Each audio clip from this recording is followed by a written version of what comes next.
அரை லெமனை புழிஞ்சிக்கிறேன். அதுக்கப்புறமா தேவையான உப்பையும் சேர்த்துக்கிறேன். அரை டீஸ்பூன் மஞ்சள் சேர்த்துக்கிறேன். இப்போ நல்லா மிக்ஸ் பண்ணி வச்சுக்கலாம்.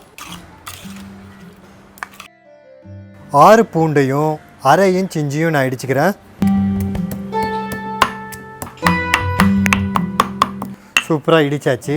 இப்போ நான் 1 டேபிள் ஸ்பூன் எண்ணெய் சேர்த்துக்கிறேன். 2 டேபிள் ஸ்பூன் மல்லி விதை சேர்த்துக்கிறேன். அதோட 1 டீஸ்பூன் சோம்பு, 1 டீஸ்பூன் ஜீரகம், 5லேருந்து 6 நான் மிளகு சேர்த்துக்கிறேன். இந்த ரெசிப்பியில் மிளகு ஆல்ரெடி இருக்குது. அப்படி இல்லைனாலும் நான் ஏன் சேர்ப்பேன்னு உங்களுக்கு நல்லாவே தெரியும். இந்த வீடியோ மூலமாக ஃபஸ்ட் டைம் நம்ம சேனலுக்கு வரவங்களுக்கு கன்ஃபார்மாக தெரியாது. கீழே டிஸ்கிரிப்ஷன் பாக்ஸில் ஒயம் ஆடிங் பிளாக் பெப்பர்ன்ற வீடியோ லிங்க் இருக்குது, கிளிக் பண்ணி பாருங்கள். அதுக்கப்புறமா 1 அன்னாச்சி பூவும் சேர்த்துக்கிறேன். அதோட 2 பட்டையும் சேர்த்துக்கிறேன். 1 ஜாவத்திரியும் 4 கிராம்பும் சேர்த்துக்கிறேன். கடைசியாக நான் கொஞ்சமாக கல்பாசியும் சேர்த்துக்கிறேன். நான் கரம் மசாலான்னு ஒரு பேக்கெட்டில் வாங்குவாங்க, அதில் எல்லா ஸ்பைசஸும் இருக்கும். நான் அதை தான் போட்டு பண்ணுவேன். நீங்கள் பாட்டு கல்பாசிலாம் சொல்கிறீங்க, அதில் இருக்காது. சில டைம் அது இல்லாமலும் வரும். ஸோ அது 1 2 இல்லாததுக்காக நீங்கள் இந்த டிஷ்ஷே பண்ணாமல் இருக்க தேவையில்ல. கண்டிப்பாக நீங்கள் பண்ணலாம். இந்த ஜாவத்திரியும் கல்பாசியும் ஒரு யூனிக் ஃப்ளேவரை கொடுக்கும். அதனால தான் நான் சேர்க்குறேன். இது கிடைக்கலையே, நான் வாங்குகிற கரம் மசாலா பேக்கெட்டில் இது இல்லையே அப்படின்னு நீங்கள் பண்ணாமல் இருக்க தேவையில்ல. போட்டு பண்ணுங்கள், ஃபென்டாஸ்டிக்காக வரும்.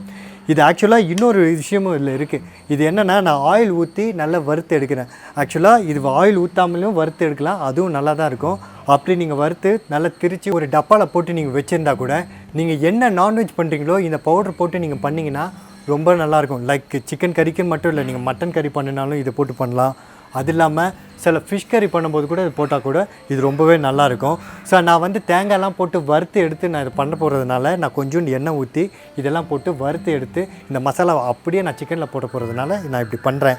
நீங்கள் ட்ரையாக கொஞ்சம் எக்ஸ்ட்ரா வால்யூம் பண்ணி நீங்கள் ட்ரையாக வச்சுக்கிட்டால் கூட இது ரொம்பவே நல்லாயிருக்கும்.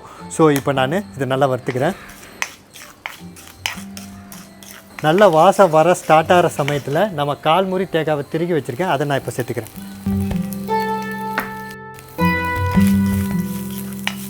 தேங்காய் நல்லா வறுத்து வந்ததுக்கப்புறமா 5 காஞ்ச மிளகாவை போட்டு நான் கேஸ் ஆஃப் பண்ணிட்டு இறக்கிடுறேன். நான் மிளகாவை வெயிலில் காய வச்சு வச்சுருக்கிறதுனால நான் இறக்க போகிறதுக்கு முன்னாடி நான் போட்டு ஒரு நல்ல கிண்டி விட்டு இறக்கி வச்சுக்கிறேன். நீங்கள் வந்து நார்மலாக கடையில் வாங்குகிற மிளகாவை நீங்கள் யூஸ் பண்ணுறதா இருந்தால் தேங்காய் போட்ட உடனே மிளகாவையும் போட்டு நல்லா வறுத்து எடுத்துருங்க, அப்போ தான் நல்லாயிருக்கும். இது ஆறுனதுக்கப்புறமா நம்ம அரைச்சிக்கலாம்.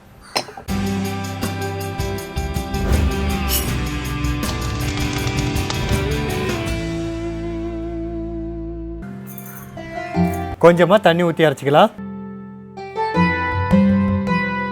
என் அன்பு வணக்கம். இப்போ நம்ம வெங்காயம் தக்காளியும் வெட்டிக்கலாம். நான் சின்ன வெங்காயம் யூஸ் பண்ணிக்கிறேன். சின்ன வெங்காயம் வந்து ஒரு 100 கிராம் யூஸ் பண்ணிக்கிறேன். 100 கிராம்னால் ஒரு 30லேருந்து 35 சின்ன வெங்காயம் வரும். நீங்கள் பெரிய வெங்காயம் தான் யூஸ் பண்ணணுன்னா நீங்கள் வந்து 1லேருந்து 1.5 வெங்காயம் கட் பண்ணிக்கோங்க பொடி பொடியாக. ஸோ நான் சின்ன வெங்காயத்தை பாதியாக கட் பண்ணிக்க போகிறேன்.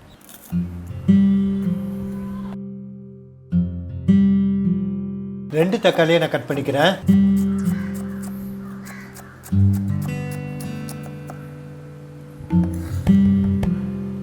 கொஞ்சமாக கொத்தமல்லி வேரும் நம்ம கட் பண்ணிக்கலாம்.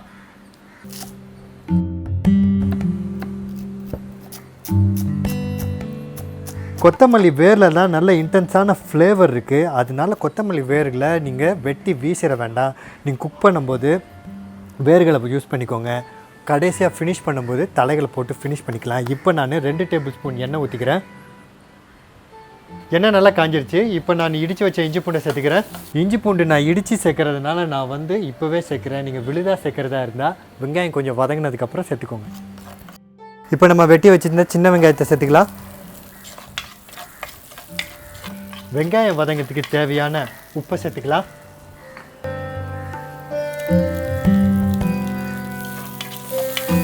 கொஞ்சமாக கருவேப்பிலை சேர்த்துக்கலாம். அதோட வெட்டி வச்சுருந்த கொத்தமல்லி வேரையும் சேர்த்துக்கலாம். வெங்காயம் இந்த பக்கத்தில் நல்லா வதங்கி வந்ததுக்கப்புறமா நம்ம தக்காளி சேர்த்துக்கலாம்.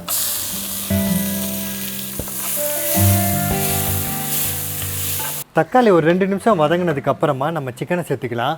சிக்கன்லேயும் சரி நம்ம வெங்காயம் வதங்கும் போதும் சரி நம்ம வந்து உப்பை சேர்த்துருக்கோம். அதனால உப்பை கடைசியில் செக் பண்ணி பார்த்துட்டு உங்களுக்கு தேவைன்னா சேர்த்துக்கோங்க.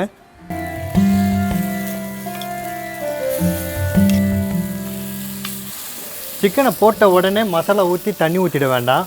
ஒரு 1லேருந்து 2 நிமிஷம் அதில் அப்படியே போட்டு பெரட்டி எடுங்க. கேரமலைசேஷன் நடக்கும். அது மூலிமா டேஸ்ட்டு கன்ஃபார்மாக 100% கூடும்.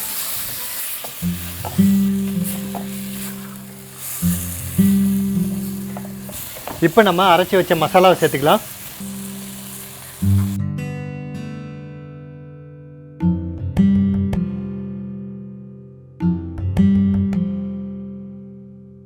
தண்ணி வந்து உங்கள் இஷ்டம் தான். நல்லா கிரேவியாக வேணும்னா தண்ணி கொஞ்சம் ஜாஸ்தி ஊற்றிக்கோங்க. ட்ரையாக செமி கிரேவியாக வேணும்னா அதுக்கேற்ற மாதிரி ஊற்றிக்கோங்க. அட்டகாசமாக சிக்கன் 15 நிமிஷத்தில் குக் ஆகிடுச்சு. எப்படி குக் ஆகிடுச்சு பாருங்கள். Wow, super. இப்போ நம்ம கொத்தமல்லியை கட் பண்ணி சேர்த்துக்கலாம். நம்ம சேனலில் வர வீடியோஸ் எல்லாம் உங்களுக்கு பர்சனலாக நோட்டிஃபை பண்ணுமா வாட்ஸ்அப்பில்? எனக்கு ஹாய்ன்னு மட்டும் ஒரு வாட்ஸ்அப் பண்ணுங்கள். பண்ண வேண்டிய வாட்ஸ்அப் நம்பர் 9940302830. இந்த வீடியோ பிடிச்சிருந்தா லைக் பண்ணுங்கள், கமெண்ட் பண்ணுங்கள், சப்ஸ்கிரைப் பண்ணுங்கள். மறக்காமல் ஷேர் பண்ணுங்கள். ஏன்னா life is better when we share.